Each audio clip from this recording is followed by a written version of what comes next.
اللہ تعالیٰ آپ لوگوں کو اپنے حفظ و امان میں رکھے۔ بیٹا ہم پڑھ رہے تھے اسلامیات کا جو لاسٹ ٹائم ہم نے لیسن پڑھ رہے تھے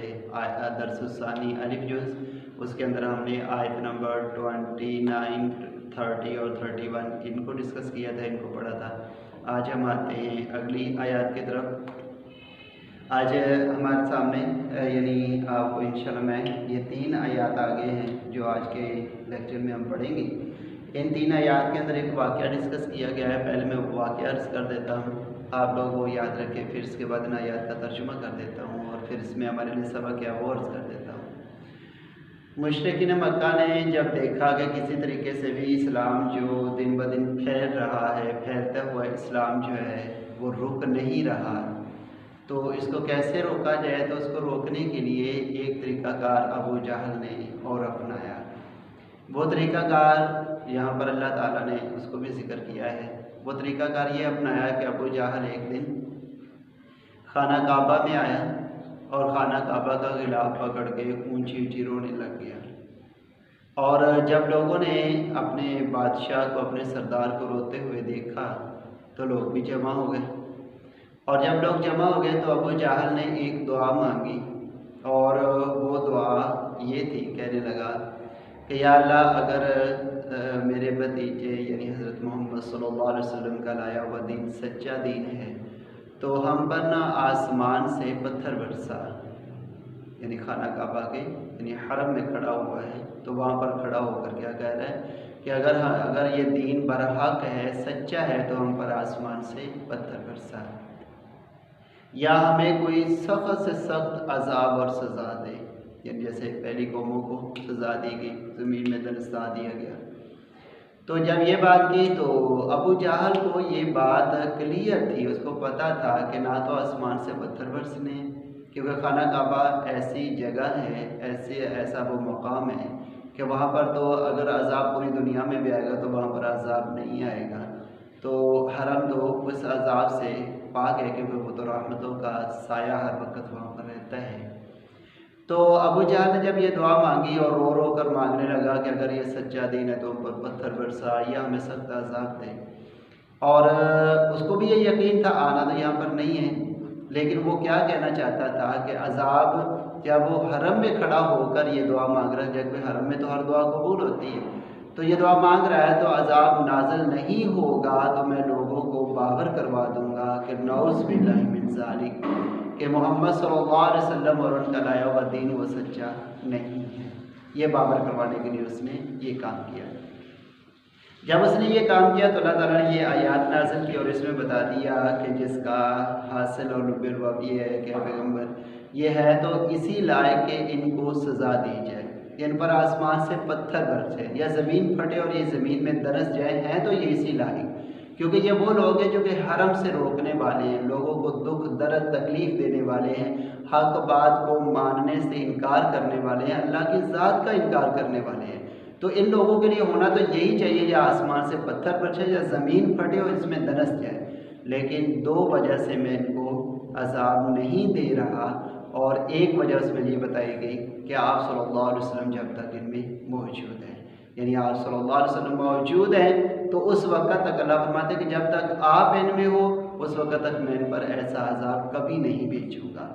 اور دوسری وجہ یہ بتا دی کہ جب تک ان میں توبہ استغفار کرنے والے لوگ ہیں تو تب بھی میں ان پر ایسا عذاب نہیں بھیجوں گا۔ یہاں پر یہ بات یاد رکھیں، یہاں پر توبہ استغفار کرنے سے مراد یعنی کافر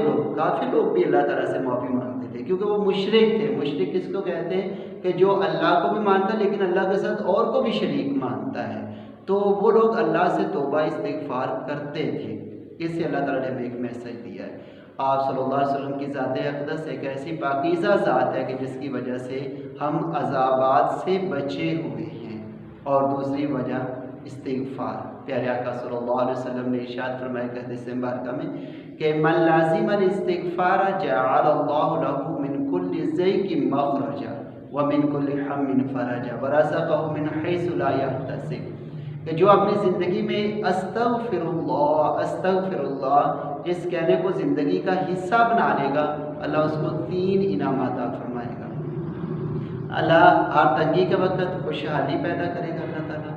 اور ہر دکھ کے وقت اللہ تعالیٰ سکھ اس کو نصیب کرے گا، اور نمبر 3 اس کو روزی ایسی جگہ سے عطا کرے گا جہاں اس کا وہم و گمان بھی نہیں گیا ہوگا۔ تو معلوم ہو کہ استغفار ایک ایسا فارمولہ ہے کہ جس کی برکت سے آج کا آیا ہوا عذاب بھی ہم سے ٹل سکتا ہے جب ہم قوم من حیث القوم ہم استغفار کر اللہ سے معافی مانگیں۔ تو یہ واقعہ بھی ذہن میں رکھنا ہے، اور آخری یہ ہمارا میسج جو تھا اللہ تعالیٰ کی طرف سے کہ کیا کرنا ہے، تم نے اپنی زندگی کو ایک تو پیارے آقا صلی اللہ علیہ وسلم کو اپنی زندگی کا حصہ بنا لینا ہے، اور نمبر 2 استغفار کو اپنی زندگی کا حصہ بنا لینا ہے۔ اب ہم ان آیات کے ترجمے کی طرف آتے ہیں۔ آپ بک کھولیں اور بک میں پیج نمبر آپ لوگ 13 صفحہ نمبر 13 آپ لوگ نکالیں۔ بسم اللہ الرحمن الرحیم، آیت نمبر 32 ہے۔ وَإِذْ اور جب قَالُوا انہوں نے کہا، اللہم اے اللہ، ان کان ھذا ھو الحق من عندک، اگر یہ تیری طرف سے برحق ہے، یعنی جو آپ صلی اللہ علیہ وسلم دین لے کر آئے ہیں، اگر یہ تیری طرف سے برحق ہے، فامطر علینا حجارۃ من السماء، تو تو ہم پر آسمان سے پتھر برسا، او یا ائتنا بعذاب علیم، ہم کو دردناک عذاب دے۔